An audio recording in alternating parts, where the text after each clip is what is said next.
Hello friends, कैसे हैं सब लोग। तो जो लास्ट वीडियोस थे मेरे, उसमें से मैंने फर्स्ट वीडियो में बात की थी कि मुझे कैंसर कैसे डिटेक्ट हुआ और कब डिटेक्ट हुआ, और सेकंड वीडियो में मैंने बात की थी कि कैंसर से डरना नहीं चाहिए और कैंसर से कभी घबराए नहीं, और कौन सा कैंसर हुआ था मुझे उस बारे में बात की थी।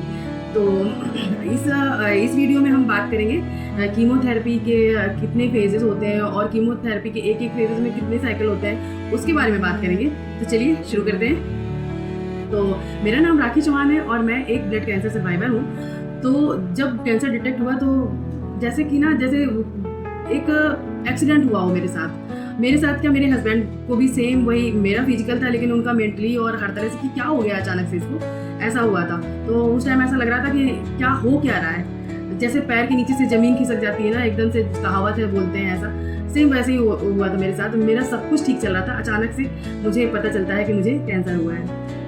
तो मुझे कैंसर डिटेक्ट हुआ 5 अप्रैल सन 2022 में। बहुत ज़्यादा वैसा टॉपिक है कि इसमें मतलब सब कुछ मैं आपके साथ शेयर करूँगी, लेकिन ऐसा लगता है ना कि मैं कैसे अपनी फीलिंग में आप लोगों के साथ शेयर करूँ कि जिससे आप लोगों को समझ में आए कि नहीं, प्रॉब्लम्स बहुत आती हैं, लेकिन अगर हम लोग चाह लेना कि हमें अपने आप को स्ट्रॉन्ग बना के रखना है, किसी भी चीज़ से हारना नहीं है, कुछ भी हो जाए हार नहीं माननी है, तो हम किसी भी चीज़ को हरा सकते हैं।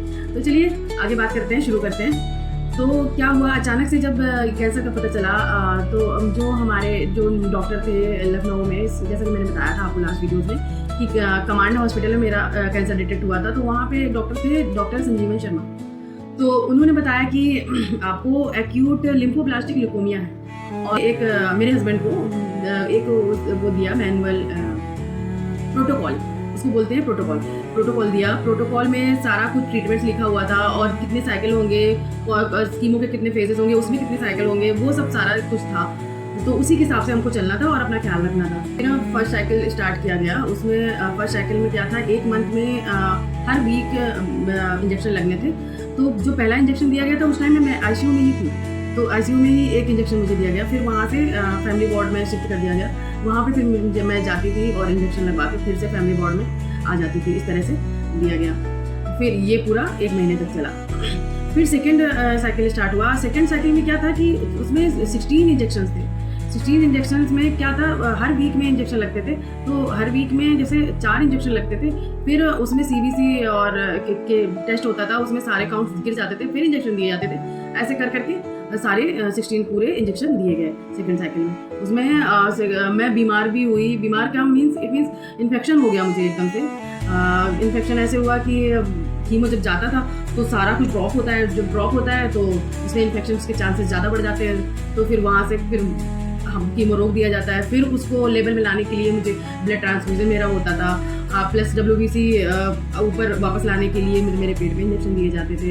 एक बार तो ऐसा भी हुआ कि मेरे प्लेटलेट्स 7000 पे पहुंच गए थे, तो उसको भी अप करने के लिए प्लेटलेट्स अलग से चढ़ाई गई। ब्लड ट्रांसफ्यूजन का तो क्या 12 से 15 कम से कम यूनिट ब्लड मेरे दिया गया है मुझे। तो इस तरह से मेरा सेकेंड चला। तो सेकेंड जो चला था वो 1 महीने में पूरा नहीं हो पाया था, वो कम से कम मतलब 1.5 से 2 महीने चला था।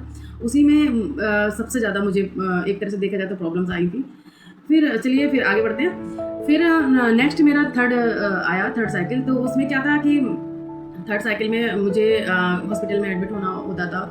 5 दिन के लिए एडमिट करते थे। तो वो एक इंजेक्शन चढ़ता था जिसका नाम था मैथोट्रेक्सेट जो था, तो वो मेरे एक हाथ में मैथोट्रेक्सेट चढ़ता था जो 24 घंटे चढ़ता था, और दूसरे हाथ से मुझे नॉर्मल स्लाइम दी जाती थी। नॉर्मल स्लाइम जब देते थे तो दोनों हाथ कवर रहते थे मेरे में।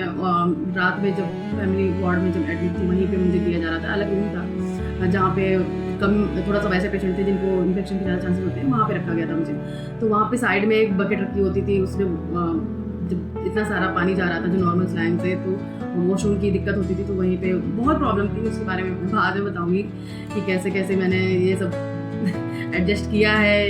क्या कहेंगे, एडजस्ट करना ही कहेंगे, क्योंकि एक तरह से बस ये माइंड में चलता रहता है मुझे ठीक होना है। बस मैं ये सोचती थी मुझे ठीक होना है और यहाँ से घर जाना है। तो इसमें क्या था कि लास्ट में मेरा कम से कम ये 1 महीने का था, लेकिन ये भी कम से कम 2 महीने चला था। इसमें थोड़ा सा ज़्यादा प्रॉब्लम्स हुई थी। प्रॉब्लम्स तो हर साइकिल में हुई हैं, हर कीमो साइकिल में मेरे बहुत प्रॉब्लम फेस की हैं मैंने। बैक में एक स्पाइनल जो होती है, स्पाइनल बोन होती है, बैक में स्पाइनल बोन में जो बीच में जो गैप होता है उसमें फ्लूइड होता है, उस फ्लूइड को निकालते थे वो लोग, लैब भेजा जाता था और उसी फ्लूइड में एक इंजेक्शन भी इंसर्ट करते थे। वो इंजेक्शन जो होता था वो मेरे माइंड में जाता था सिर पे जैसे, तो वो उससे क्या होता था, डॉक्टर आपस में बात करते थे तब मैंने सुना था कि इससे क्या होता है कि सिर पे जो अगर वायरस वहाँ चला जाएगा तो बहुत प्रॉब्लम्स हो जाएंगी, उसको ठीक करना कीमो से फिर बहुत ही ज़्यादा दिक्कत होती है, इसलिए उसको वो इंसर्ट करते थे ताकि वहाँ भी कीमो जा सके। एक तरह से वो भी कीमो ही था, ठीक है। तो सिर पे मतलब कीमो डालने के लिए वही एक तरीका था कि सिर पे कैसे डालेंगे, तो बैक से वो जब इंजेक्शन देते थे तो मुझे याद है सब ऐसा लगता था क्या रहा है मेरे साथ, मतलब इतना पेनफुल था कि बता नहीं सकती, मैं ऐसे नहीं बता पाऊंगी। जो थर्ड साइकिल था तो इसमें तो इसी तरह से ये भी नॉन स्टॉप वही सारी प्रॉब्लम्स झेलते हुए आगे बढ़ी मैं। और फिर क्या हुआ कि नेक्स्ट मुझे डॉक्टर ने बोला कि अभी आपका इसको हम री-इंडक्शन करेंगे। अब री-इंडक्शन में क्या था, सारा जो भी अभी तक कीमो गया है आपके अंदर वो फिर से हम लोग रिपीट करेंगे, एक तरह से ये था। फिर से वही रिपीट हुआ और फिर से वही प्रॉब्लम्स, वही क्या उससे ज़्यादा प्रॉब्लम, ये सारा कुछ झेलते हुए मैं आगे बढ़ी।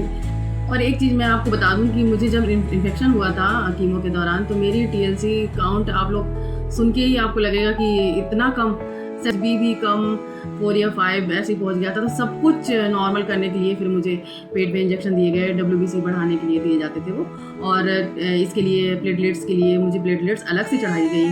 फिर ब्लड ट्रांसफ्यूज़ हुआ, तो वो तो कीमो के उस पर बहुत सारे हुए, कुल मिला के पूरे अगर काउंट किया जाए तो 15 से 20 यूनिट मेरा खून चढ़ चुका था पूरे कीमो के उस पर। तो यही सब प्रॉब्लम्स होती रही। फिर आगे फिर ये री-इंडक्शन ख़त्म हुआ जब, तो फिर सर ने बोला कि अब आपको हर 3 महीने में आना है, और दवाइयाँ चलती थी, हर 3 महीने में मुझे फिर से एक इंजेक्शन दिया जाता था, और वो भी कीमो का ही पार्ट था। और ऐसे कर करके मेरे पूरे 2.5 साल पूरे हुए, और लास्ट ये 2024 के दिसंबर में मेरा पूरा कीमो ख़त्म हुआ। उसके बीच में कई बार बोन मैरो हुआ। बोन मैरो आपको पता ही होगा कि कैंसर को करने के लिए, डिटेक्ट करने के लिए होता है कि कैंसर है या नहीं आपकी बॉडी में। तो वो बीच बीच में करते रहते थे कि इससे पता चले कि आपका कितना परसेंटेज आपका वायरस मतलब है अंदर, बॉडी के अंदर है अभी। तो उसको तो 3 से 4 बार मेरा हुआ है, पूरा कुल मिला के टोटल 4 बार, हाँ 4 बार हुआ है। एक बार तो एयरफोर्स हॉस्पिटल में जब थी तो उन्होंने किया, उनको तो पता ही नहीं चला, वो तो फालतू में हुआ था। फिर इसमें 3 बार हुआ। तो ऐसे करके सारा कुछ मेरा और ख़त्म हुआ, और अभी सारा कुछ ख़त्म हो गया, अभी मैं ठीक हूँ। और बाकी इसको यहीं ख़त्म करते हैं। आगे बहुत सारी बातें हैं बताने के लिए कि कीमो के दौरान मेरे कितने साइड इफ़ेक्ट्स हुए, कैसे मैंने क्या क्या फेस किया। और साइड इफ़ेक्ट्स में स्वेलिंग पूरी बॉडी में आ जाती थी, बाल चले गए, पूरा शेव कर दिया मेरे हस्बैंड ने बालों को। और बात करते करते मुझे सारा कुछ, मैं वहीं चली गई फिर से।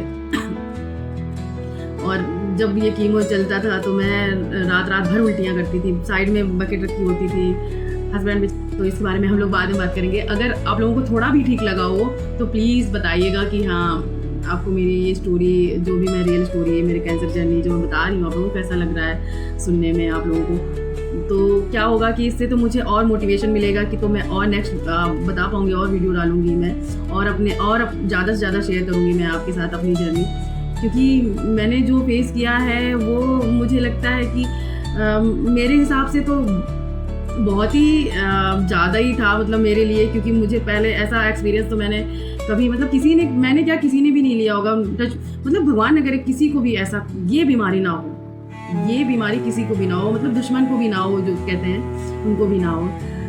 तो आप लोग लाइक करिएगा इसको, कमेंट करिएगा और बताइएगा कैसा लगा, और शेयर करिएगा, ताकि जैसे कि मैं बोलती हूँ कि ये मेरा वीडियोस बनाने का बस एक ही मात्र उद्देश्य है कि उनके पास पहुँच सके जो अभी सर्वाइव कर रहे हैं, जिनकी फैमिली अभी सर्वाइव कर रही है। तो थोड़ा सा उनको मोटिवेशन मिलेगा कि देखिए ये आज ये मेरी स्टोरी देखेंगे वो तो और भी सोचेंगे देखो ये आज ठीक है, ये बात कर रही है, वीडियोस बना रही है, ये सब चीज़ें। तो हम नेक्स्ट वीडियो में बात करेंगे आगे, और भी बहुत सारी बातें करेंगे कि और क्या क्या हुआ मेरे साथ।